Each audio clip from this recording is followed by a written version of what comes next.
Welcome back. So if you were with us for the last deep dive, we left things, well, in a bit of a Yeah, mess. understatement. We saw Mt. Gox, the biggest exchange, just completely implode. And Silk Road, that infamous marketplace shut down by the FBI. The critics naturally were yelling, "Bitcoin is dead."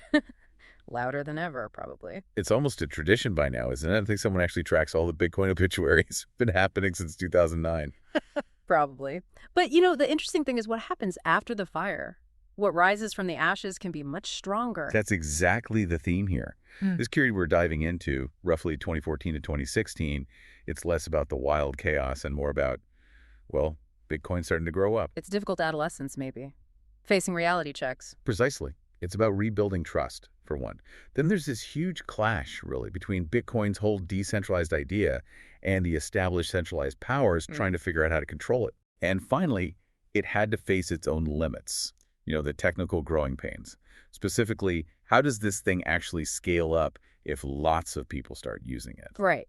So today we're going to unpack how Bitcoin got through all that, how it started shifting from just this cool tech project to something people could actually, use, and how that kicked off the huge debate about its future. Let's get into it. Okay, so part one, survival. After Gox and Silk Road, what did things look like? Was it just doom and gloom? On the surface, yeah, pretty much. The price had crashed hard. Public trust, especially after Mt. Gox stealing customer funds, was shattered. The headlines were almost universally negative. Felt like a real crypto winter. But the network itself, the actual Bitcoin protocol, it kept running. Kept running. TikTok, new block every 10 minutes, just like it was designed to. That's the key difference people miss sometimes. Mt. Gox was a company using Bitcoin, a centralized failure point. Bitcoin itself is decentralized. And that decentralization is its immune system, essentially. Exactly. Earlier digital cash attempts. They all had central servers, central companies, easy targets for governments, for hackers. They got sued out of existence or just collapsed. Bitcoin was built differently. No central kill switch. Okay, so the protocol survived, but then came this really fascinating moment.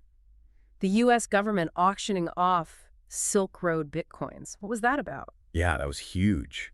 So the FBI seized a massive amount of Bitcoin from Silk Road.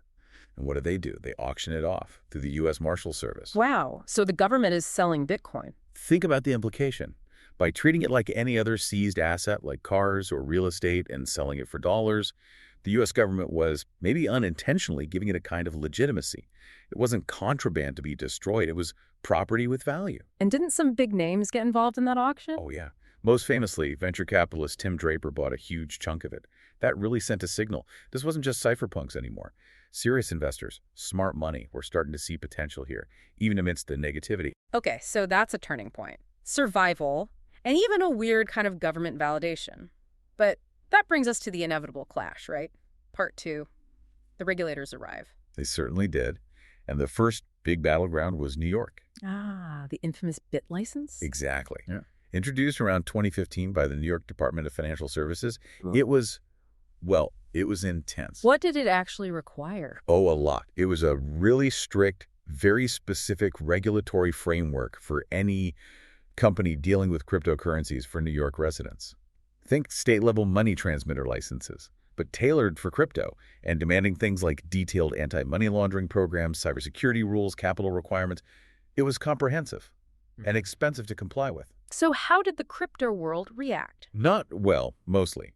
Many saw it as way too heavy-handed, too costly, especially for small startups. It felt like trying to fit a square peg, this new decentralized tech, into a round hole designed for traditional finance. And the result?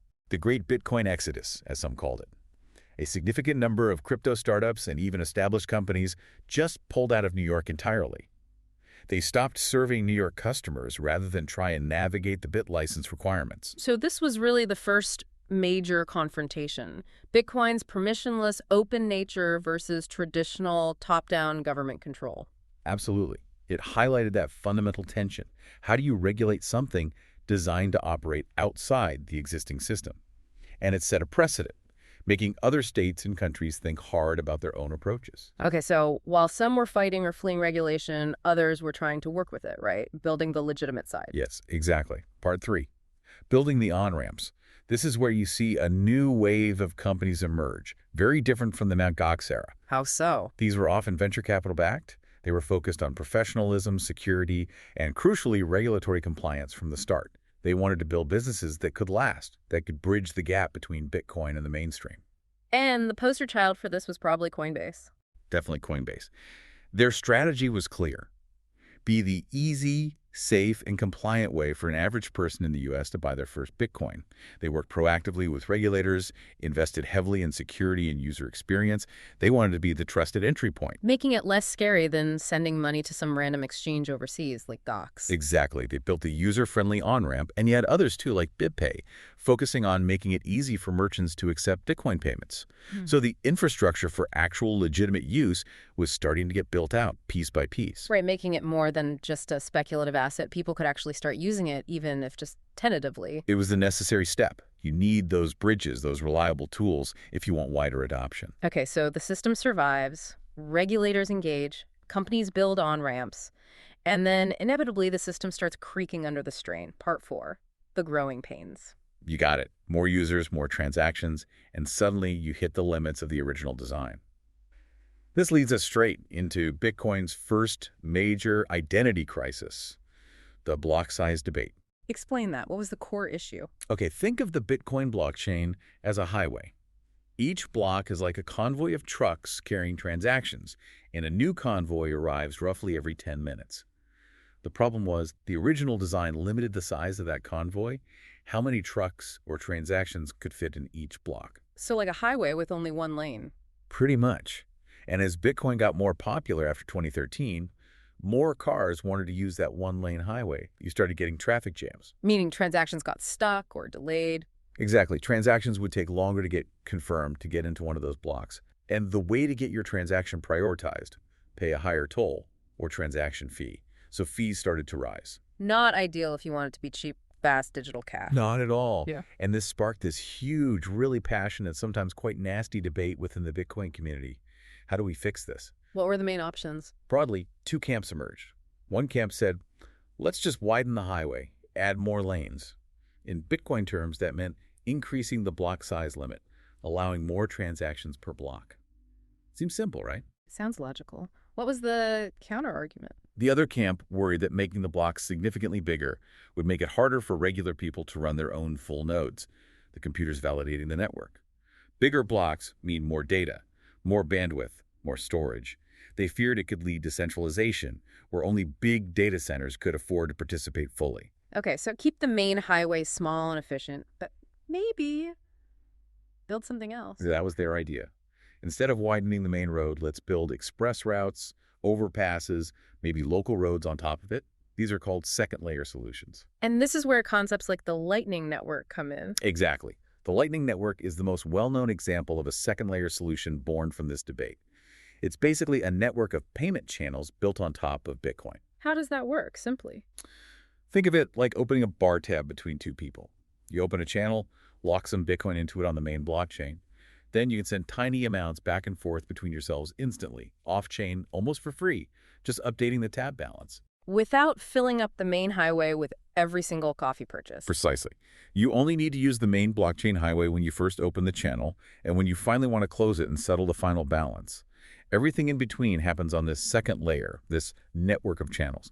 It allows for way more transactions, much faster and cheaper. So the debate was really fundamental. Change the base rules or build on top? Yes, and it was a sign that Bitcoin was moving beyond just theory. It was facing the real-world engineering challenges of success. So wrapping this era up, 2014 to 2016, it really was a crucible, wasn't it? Absolutely. Bitcoin proved it wasn't just a flash in the pan or only for illicit use. It survived massive shocks. It attracted serious entrepreneurs building real companies. It got the attention, wanted or not, of major regulators.